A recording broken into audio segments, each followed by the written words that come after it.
Hey, it is Elizabeth Off Grid, and I have been living in a vehicle for over a year now. And a common question I get from people is, how do you date while living in a car? Are you in a relationship? How do you maintain a relationship while living in a car, etc.? Now, some of these questions are asked in a very rude way, but some of them are legitimate questions because people really not just are curious about it, but they're thinking of living in a vehicle, whether it is an RV, a van, or a car, SUV, truck, whatever. And they want to have romantic relationships, and they want to have physical relationships with people, whatever. And they want to know if this is even possible. So the short answer is, well, yes, but it is different than when you have a more conventional life. So for me, I've been the same person for almost 10 years. It'll be 10 years next month. We have been together way before I lived in a vehicle. We have a somewhat unconventional relationship. A lot of people view dating as the first step in getting married or being life partners or living together. And that was not true for us and isn't true for us.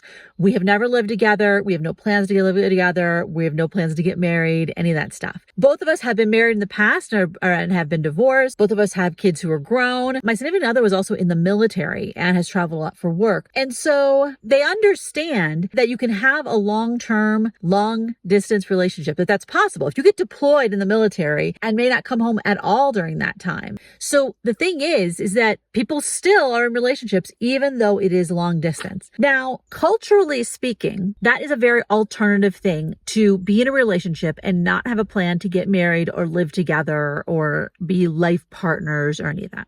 This is Editing Elizabeth. I did want to add here that you can be married and live in a vehicle of some kind. You can be married and not live together. You can live together and live in vehicles together. It's just that it will look a little bit different than the conventional cultural norm.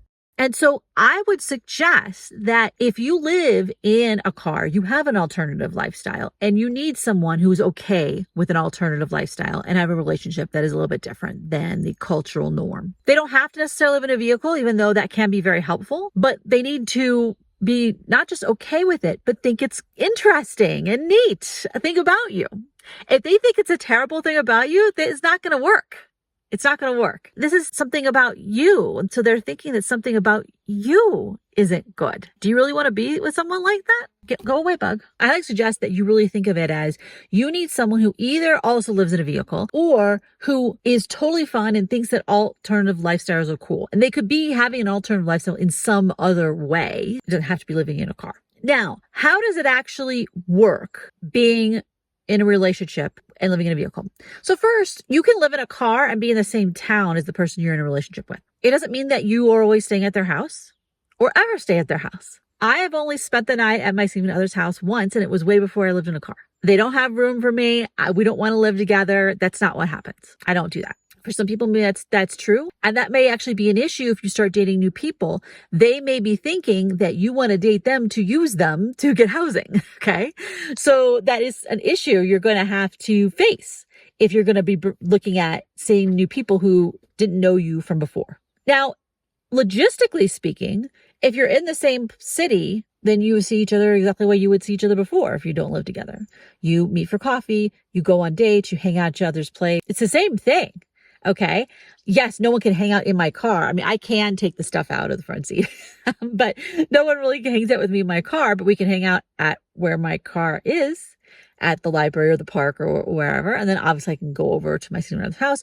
We can go out for coffee. We can do all the things you might do if you're in a relationship, right? Also, you can travel together, and you could travel caravanning together. You can meet up somewhere. You can literally travel in one person's rig or the other, if both people have a rig, depending if there's obviously has to be room in it. Now, one of the things for me personally is I like traveling by myself a lot of the time. And that was actually a deal breaker for me. And I'm going to talk a little bit more about this, but I was very upfront with the fact that I like to do a lot of my travel by myself. I do not expect a travel partner or want a travel partner most of the time. We do meet up sometimes and we do travel together sometimes, but that's just sometimes. So the fact that my significant other works a full-time job that has an in-person component to it where they're on call and stuff like that, like they can't go with me whenever and all the times that I go. And that's totally fine. We just meet up some of the time. If both people live in a vehicle, you have to look at the expectations of each person. Do you all have expectations to live together? And what would living together be like? Would it be you caravan together? Would it be you meet up together? Would it be that one person goes in the other person's rig? Would it be that you buy a new rig together? And that has all of the benefits and problems of living together. Oh, there's a bug in here. What is that? What are you, bug? Okay, a bug fell in my car. It's missing the surface open. I had to get it out. And those all the benefits and problems and the challenges of living together, of do you buy a house, do you get an apartment together, you move in. That's the same if you're in a vehicle or you're in a house or apartment.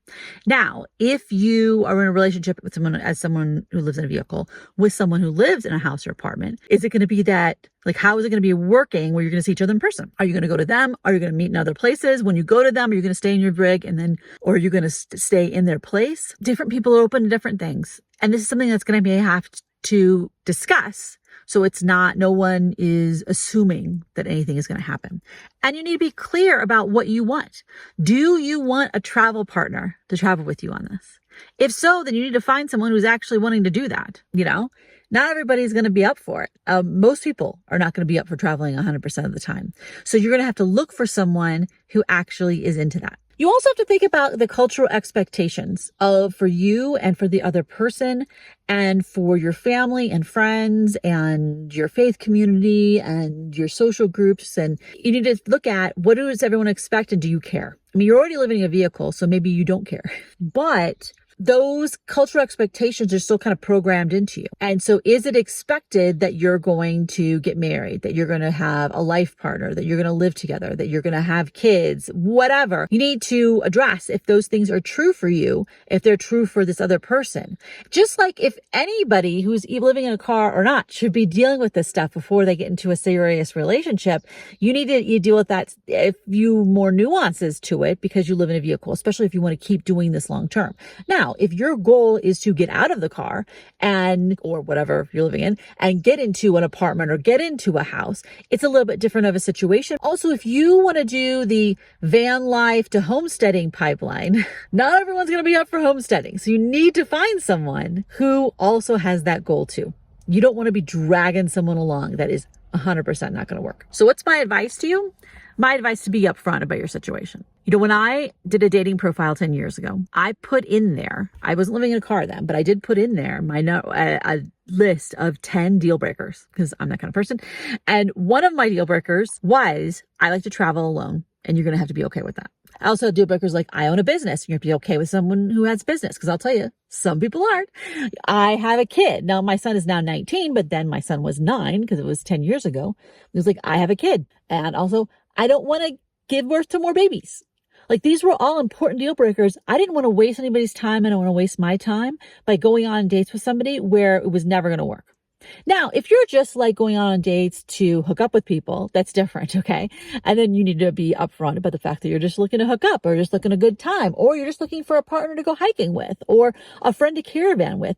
Those are perfectly legitimate reasons to be dating. But if you're dating to be in a kind of more long-term relationship, you need to be upfront about what your deal breakers are, what your parameters are. That is the way to avoid wasting everybody's time.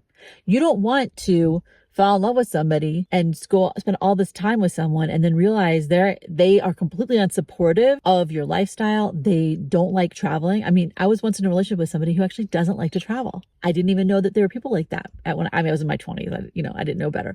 But you want to be in a relationship with somebody who is going to either be 100% accepting of your lifestyle and you will kind of Venn diagram, you'll have this meet up in the middle, or someone who wants to go on the adventure with you, but you want to be upfront about it. Now, that could mean a dating site where you put your deal breakers, but it could also mean looking for people who are in the same social circles who are more alternative lifestyles and alternative thinkings. I think that dating sites have been going down lately. And so there's probably fewer and fewer people who are looking on those sites anymore. And a lot more people are finding people the old fashioned way, through meeting people in real life.